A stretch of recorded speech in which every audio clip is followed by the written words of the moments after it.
Tenemos en el estudio al invitado del día, al abogado penalista Arsenio Oré Guardia, ex abogado de la señora Keiko Fujimori y también ex abogado de Fuerza Popular en torno al conocido caso Cócteles. En medio de una serie de acusaciones, doctor, ¿cómo está usted? El señor José Domingo Pérez ha soñado con usted en todos estos últimos días, lo ha tratado en malos términos incluso. ¿Quién? José Domingo Pérez. No necesariamente lo tienen bien. Incluso han habido posibilidades de que el suspendido fiscal denunciara un abuso de autoridad por no permitirle el ingreso a la oficina en los últimos días, y siempre su nombre ha estado ligado a toda esta razón por la que él ha sido separado 6 meses. ¿Cómo ha visto usted los últimos días de este caso, doctor? Yo he visto que es la consecuencia natural de la sentencia del Tribunal Constitucional que declaró fundada mi demanda de amparo. Esto se origina en noviembre del 2018. El señor José Domingo Pérez, en esa época, investigaba a la señora Keiko Fujimori y a Fuerza Popular. Y yo fui abogado de la señora Keiko Fujimori y Fuerza Popular hasta el año 2017. En noviembre del 2018, el señor José Domingo Pérez, siendo, digamos, yo ya habiendo dejado de ser abogado de la señora Keiko Fujimori, me hace una imputación totalmente falsa, no errónea, sino falsa. Me atribuye que yo, mediante la coacción y la amenaza, había conseguido que determinados testigos, 8 entre ellos, habían ido a mentirle a su despacho en la investigación que realizaba. Entonces él, en su versión, en su imputación, era el perjudicado de esa supuesta coacción originada por la amenaza que yo había hecho. Estaba diciendo que usted ya formaba parte de una organización criminal, etc. No me dijo nunca que había formado parte de una organización criminal, no llegó hasta allí.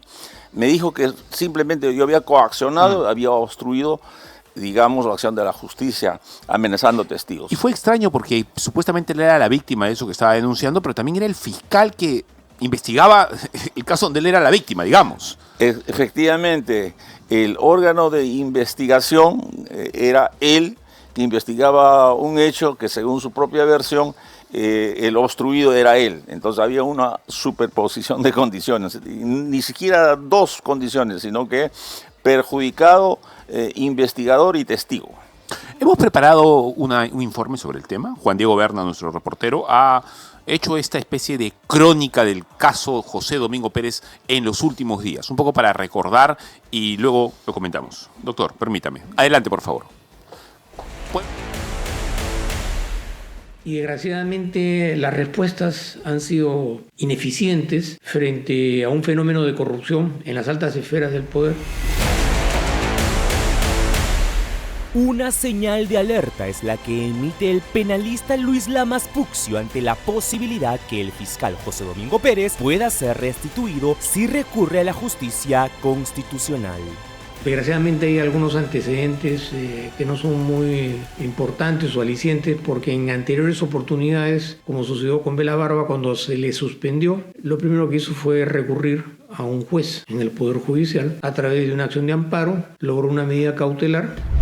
En efecto, el señor Pérez podría ser repuesto en sus funciones si, al igual que Rafael Vela, recurre a la vía constitucional y logra anular la suspensión de 6 meses en su contra dispuesta por la Autoridad Nacional de Control del Ministerio Público, considerando que en anteriores oportunidades, cuando se han producido sanciones administrativas de estas características, los afectados han recurrido con frecuencia a la justicia constitucional. Lo que estamos ahora empezando a conocer es el inicio de un proceso de penetración vinculado a la corrupción para desestabilizar el sistema de justicia, para confundir al ciudadano común y corriente y además para proteger intereses económicos vinculados a la corrupción. Respecto a las críticas expresadas por el suspendido fiscal, Lamas Puccio aclaró que la titular del Ministerio Público, Delia Espinosa Valenzuela, como máxima representante, no tendría por qué involucrarse en situaciones internas administrativas. Hablamos de una institución totalmente desestabilizada, que posiblemente atraviesa la peor crisis de su historia. Pero entendemos de que ya hay una consigna a nivel de la Autoridad Nacional de Control Interno de que yo sea sacado de mi función, ya se ha logrado. Voy a formalmente a presentar la apelación y esperar para irme a la vía del amparo, esperando que se pueda restituir. Hasta que eso suceda, lo único que me queda es defenderme y defender a los fiscales que están en la misma situación que la mía.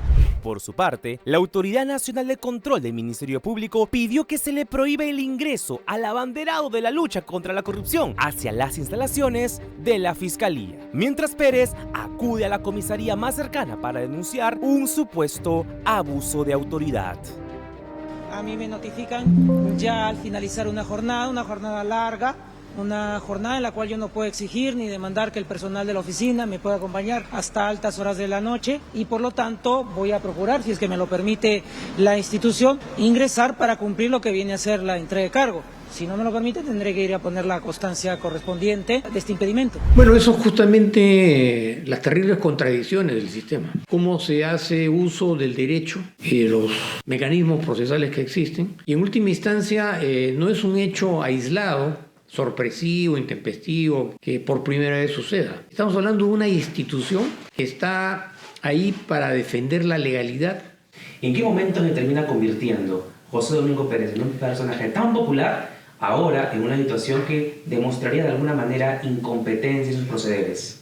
Eso ha sido una estrategia mediática, política, diseñada profesamente para esconder y confundir a la opinión pública y exaltar a un sujeto que no tenía ninguna de las atribuciones, porque para dictar una conferencia ante un salón de alumnos, de abogados o cualquier ciudadano, hay que tener una base cognoscitiva bastante sólida, porque para eso es la conferencia. Sin embargo, estos personajes, ídolos de barro, exaltados por una prensa coludida con estos intereses, mostraba a unos personajes de la Fiscalía como que eran los paradigmas de la lucha contra la corrupción.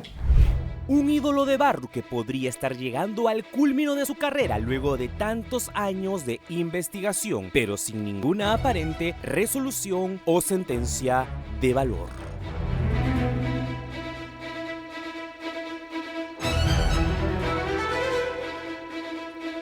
Estamos con el abogado Arsenio Oré, ex abogado de Fuerza Popular y de Keiko Fujimori.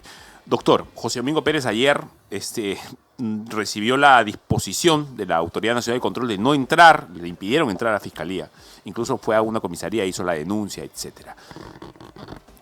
Y me he enterado pues que no ha sido necesariamente, o en el papel no ha sido necesariamente Juan Antonio Fernández Gerí el jefe de la ANC, sino que ha sido una fiscalía, incluso una fiscalía adjunta a él, pero ciertamente el documento lo firma una fiscal, es decir, quien habría tomado la decisión no es él directamente, sino otra persona. ¿Qué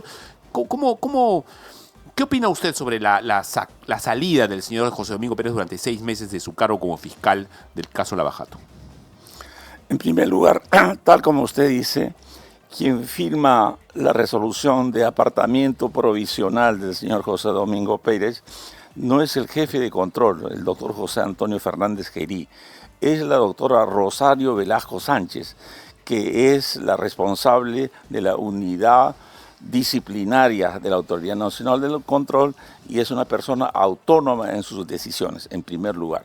En segundo lugar, esta disposición no es una sanción, es una medida cautelar provisional de apartamiento mientras dura el proceso y se rige justamente a las normas de reglamento de actuación fiscal, al reglamento fiscal y al reglamento de procesos disciplinarios, de manera que desde el punto de vista normativo es la estricta aplicación de la ley y se basa en un hecho que el Tribunal Constitucional considera que efectivamente el señor José Domingo Pérez se abocó a la competencia de investigar un hecho en el cual él era el protagonista. De manera que acá no hay ninguna situación irregular, ni menos que el señor José Antonio Fernández Gerí ha intervenido. Y respecto a lo que se sostiene, que no lo dejaron entrar, tengo entendido, porque así se exhibió un oficio de septiembre de 2023, septiembre de 2023, en que la Autoridad Nacional de Control da una norma de carácter general, ¿no es cierto? Hace pues más de 2 años, en virtud de la cual los señores fiscales que sean suspendidos en general desde esa fecha no debieran entrar a sus despachos, ¿no? Mientras efectivamente se hacen los trámites de entrega del cargo. En consecuencia, esta es una resolución administrativa que rige para todos desde hace mucho tiempo. Es más, no solamente es el único, entiendo que han habido varios más a los que los han apartado. Así es, entonces... Por casos diferentes, obviamente, ¿no? Claro, entonces no es una medida ad hoc, digamos, emitida... Con nombre y apellido. Con nombre y apellido, tiene mucho tiempo y en consecuencia yo encuentro que esta es una cosa absolutamente normal. Sin embargo, el doctor José Domingo Pérez ha denunciado penalmente al señor Juan Antonio Fernández Gerí y lo ha denunciado por cohecho pasivo específico. Si el señor Fernández Gerí no tiene directamente que ver en la decisión, ¿cuál sería el razonamiento para denunciarlo? Yo pienso que hace muchos años nos estamos acostumbrados en el Perú a que inclusive autoridades que tienen la potestad persecutoria del delito, como son los señores fiscales, y en este caso un señor fiscal, lejos de dedicarse a contestar lo que es motivo de la medida de separación, se dedica, digamos, a hacer una serie de observaciones, una serie de denuncias, y en este caso, según la información y según lo que yo he, digamos, leído en la disposición de la señora fiscal, el doctor José Antonio Fernández Gerí no ha firmado la resolución, y entonces parece pues que es una estrategia que ciertamente me parece que no debe ser. Los funcionarios del país deben estar acostumbrados, tal como el señor Domingo Pérez en muchas audiencias ha dicho: yo soy un señor fiscal, me someto a las normas de mi país y de las autoridades. Y lo que tiene que hacer cuando una autoridad, digamos, en el ejercicio de su cargo y conforme a ley, según su discrecionalidad le emite una sanción, tiene que defenderse y no tiene que recurrir a estrategias, digamos, que no tienen que ver con la coherencia que debe tener una persona investigada. Cuando las personas son, digamos, denunciadas por el señor Domingo Pérez, como fue en mi caso, aun cuando era una cosa totalmente falsa y absurda, tenemos que someternos a la ley, tenemos que hacer uso de los mecanismos legales de manera coherente. Para defenderse, ¿no? Obviamente. Naturalmente.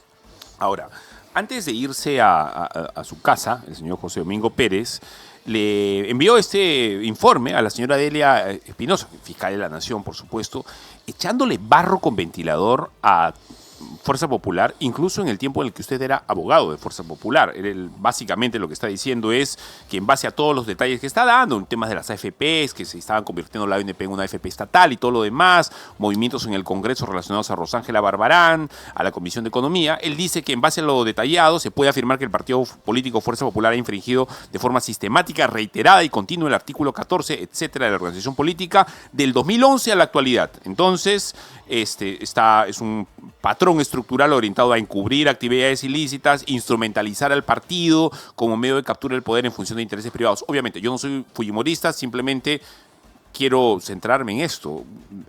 ¿Es así? ¿Defendía usted una organización criminal de ese calibre, doctor?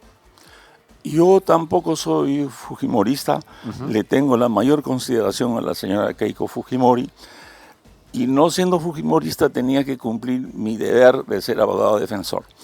Y el señor fiscal José Domingo Pérez tiene una misión dentro del proceso llamado cócteles, ¿no es cierto? Y no debe estar fuera del proceso haciendo una serie de afirmaciones. Así le pique la lengua, porque le pique los pies. Porque eso no es materia de investigación. Él debería, en este caso, dedicarse, digamos, de manera responsable a hacer bien su trabajo. Y lamentablemente no ha hecho bien su trabajo, porque la acusación que presentó el señor José Domingo Pérez el 11 de marzo del 2021, prácticamente a 4 semanas de la segunda vuelta de las elecciones contra el señor Keiko Fujimori, ha sido subsanada 23 veces. O sea, un señor fiscal ha corregido, ha subsanado su acusación 23 oportunidades, conforme aparece de este cuadro que me he permitido hacer. ¿Me lo permite, por favor? Juliano, ayúdame para verlo, por favor. Y entonces, Eso es. si el señor fiscal se ha equivocado 23 oportunidades, debería dar más empeño en hacer una sola acusación integral y razonable. Porque es un papelón. Es realmente un papelón. Y no es. Y José Domingo Pérez y el señor Vela Barba, José Domingo Pérez sobre todo, ha inaugurado una mala costumbre en el país de ver a un fiscal saliendo a declarar a cada rato, utilizando el micro como arma política, realmente, empezando a lanzar incluso proclamas, llamados a la fiscal de la nación, etcétera, que se hagan las cosas como él tiene que pensarlas, etcétera. ¿Cómo usted es un hombre de amplia experiencia, doctor? ¿Así son los fiscales? ¿Siempre han sido así? A ver. ¿Salen a la puerta de la chamba y se ponen a gritarle a la prensa y decir lo que se tiene que hacer? A ver, en primer lugar, para completar la información que le estoy dando, yo le estoy dando ahí una relación de las 23 subsanaciones, ¿verdad? Con la acusación original son 24, ¿no es cierto? Cuando según la ley, según la Corte Suprema y según la misma Corte donde trabaja, digamos, la justicia anticorrupción, solamente hay una oportunidad para, digamos, subsanar no defectos sustanciales, sino formales. Yo creo que, por ejemplo, el acuerdo plenario 03-2023 de la Corte Suprema, me va a permitir leer, dice: las resoluciones de subsanación y las devoluciones de la causa solo permiten, por su propia naturaleza, una sola oportunidad de corrección. Entonces, además, es una cosa hasta lógica. Si un fiscal ha tenido 2, 3, 4, 5, 6 años para investigar, entonces tiene que presentar una acusación intachable que tenga todos los presupuestos. No se puede equivocar para subsanar 23 veces, cuando la ley y sus propias autoridades superiores y supremas le dicen que es una sola oportunidad. Entonces, ¿por qué se lo han permitido? Debería concentrar sus esfuerzos, digamos, en bien del país, de su función y de su institución, en hacer bien su trabajo. Doctor, pero esto no solamente indica la poca capacidad, digamos, las pocas luces de un fiscal que comete tantos errores, sino un sistema, una estructura, un ministerio público que le permite, o que le ha permitido esto. Esto le pasa normalmente, es decir, pasa que alguien se equivoque tanto y se lo pasan así como si tuviese que ingresar a la universidad sí o sí y dar 23 exámenes de admisión hasta que la haga. Eso es totalmente irregular. Y con su permiso quiero decirle que yo trabajé como fiscal ad hoc con el señor primer fiscal de la Nación, el doctor Gonzalo Ortiz de Ceballos, cuando se fundó el Ministerio Público, ¿no? Y luego de terminar de ser fiscal ad hoc, no es de planta, sino yo era un abogado, me llamaron en un caso concreto porque antes se permitía que los abogados pudieran, digamos, momentáneamente cumplir una función de fiscales ad hoc. Y el doctor Gonzalo Ortiz de Ceballos era una persona respetada y respetable. Sería realmente inverosímil que el señor fiscal, el doctor Gonzalo Ortiz, y la organización del Ministerio Público hubiera permitido que una acusación sea corregida tantas veces. Y le puedo decir que en los dos casos que me encargó como fiscal ad hoc el doctor Gonzalo Ortiz de Ceballos, él estaba enterado de cómo era la marcha del proceso. Le preguntaba al fiscal, ¿no? Y a mí me preguntaba prácticamente todos los días: señor fiscal, ¿qué necesita usted para que su intervención, su investigación sea, digamos, eficiente? Él nunca intervenía en los límites discrecionales del fiscal provincial. Nunca le decía qué tenía usted que hacer. Decía en qué lo puedo ayudar. Necesita peritos, necesita informes, ¿qué necesita? Y en esa época, naturalmente, era una época que muchísimo tiempo el Ministerio Público estaba organizado, se respetaban las normas y era inaudito que un señor fiscal de cualquier nivel faltara el respeto a las autoridades, a su institución. Eso se ha deteriorado, se ha degradado y en consecuencia a mí me da, digamos, alguna ligera esperanza esta resolución de esta doctora Rosario Velasco Sánchez, porque los señores fiscales, que como el señor doctor Domingo Pérez o cualquier fiscal, actúan en forma irregular, salen a la prensa sin permiso de sus superiores o con permiso pero excediéndose, y desplazando su mayor preocupación a los medios y no a su proceso, equivocándose N veces, no están haciendo bien su trabajo y eso no es lo que debe ocurrir. No ha ocurrido eso y nos corresponde a los ciudadanos, a las personas, sobre todo los periodistas que tienen tanto poder de convocatoria,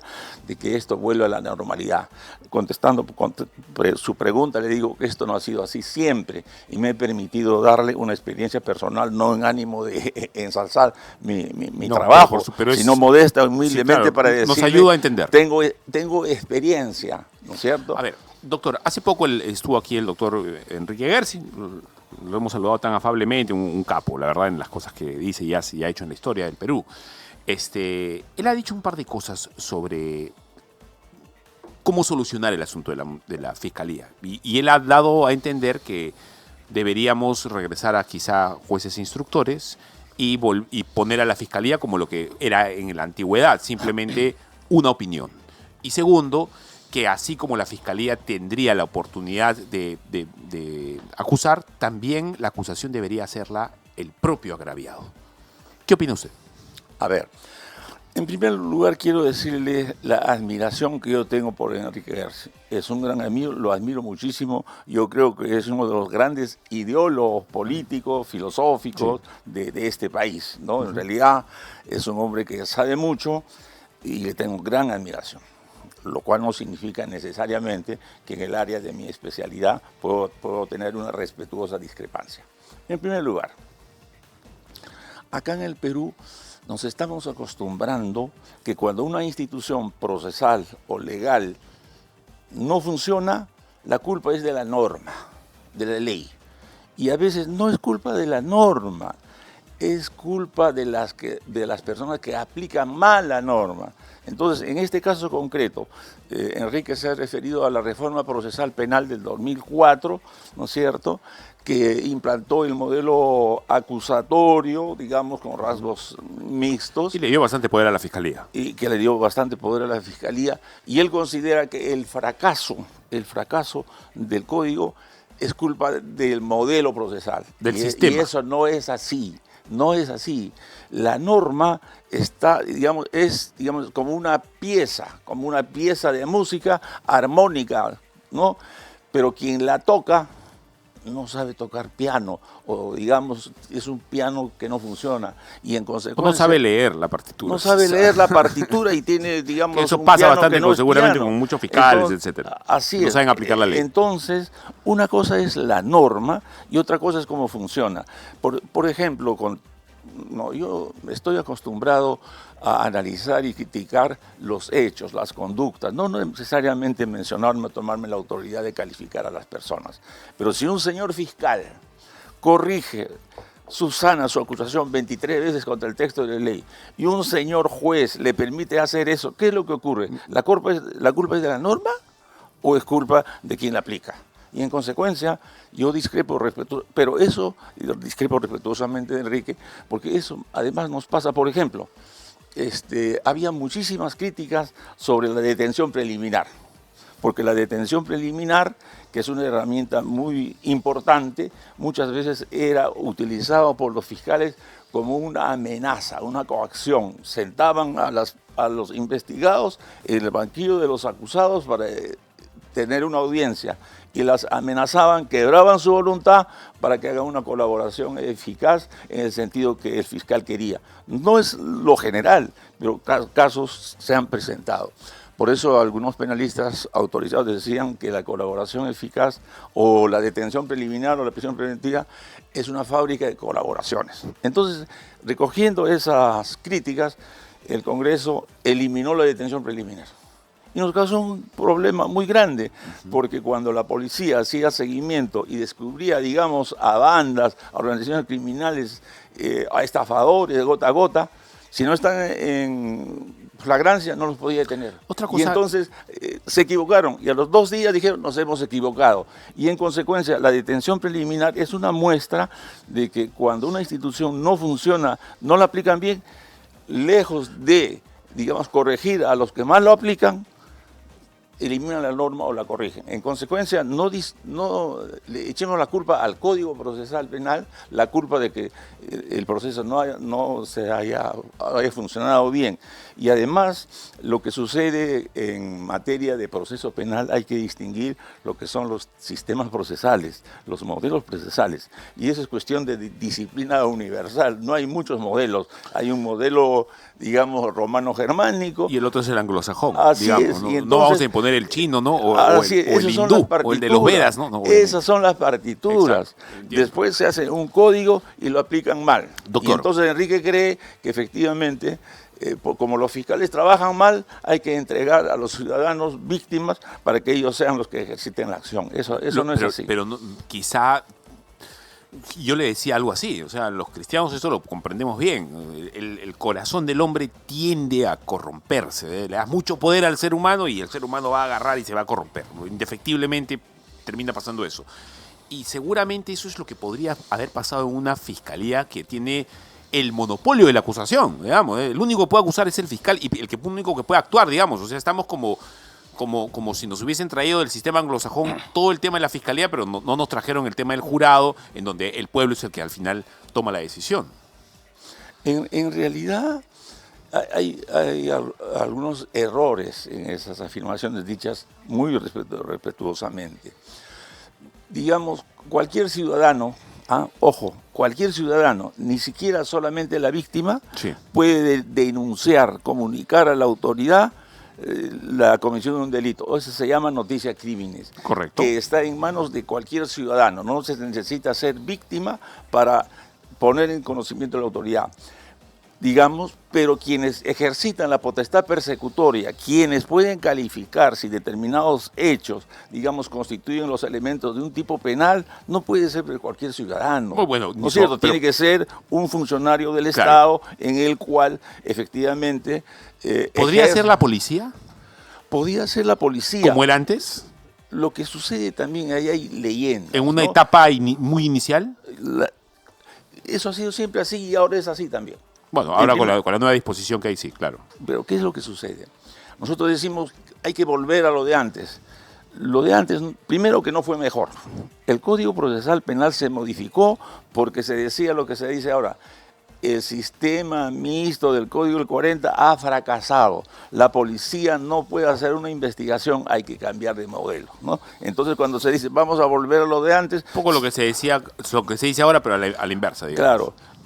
Además, según las constituciones peruanas, según los códigos, nunca la policía ha tenido la potestad persecutoria.